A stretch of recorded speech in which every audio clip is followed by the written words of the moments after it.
I call up Matt Ducey. Thank you very much, Mr Speaker. It's an honour and pleasure to rise in support of the Climate Change Response Removal of Transitional Measure Amendment Bill. Can I first just acknowledge my colleagues on this side of the House for their debate contribution so far. I think a very balanced contribution debate.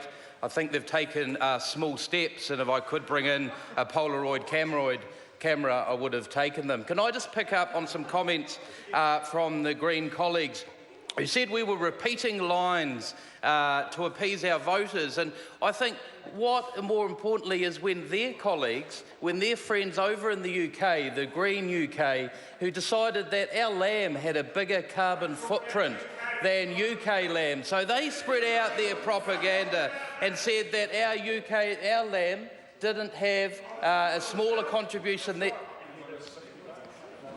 Point of order, Mr Speaker. Call James Shaw. Mr Speaker, I think that if one member isn't allowed to refer to islands in the Pacific, another can't refer to an island in the North Atlantic. I thank the member for his comment. I thank the member for his comments.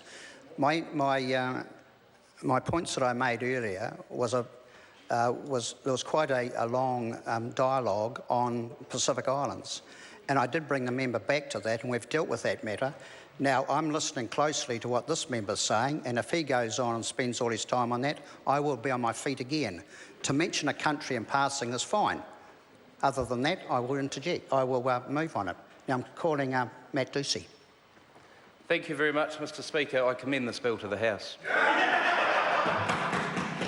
Members, this debate is concluded. Order.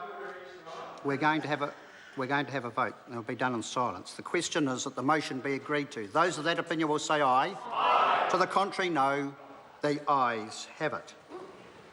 Climate Change Response Removal of Transitional Measure Amendment Bill, first reading. The Climate Change Response Removal of Transitional Measures Amendment Bill is set down for second reading forthwith. Mr Speaker. The Honourable Paula Bennett. Mr Speaker, I move that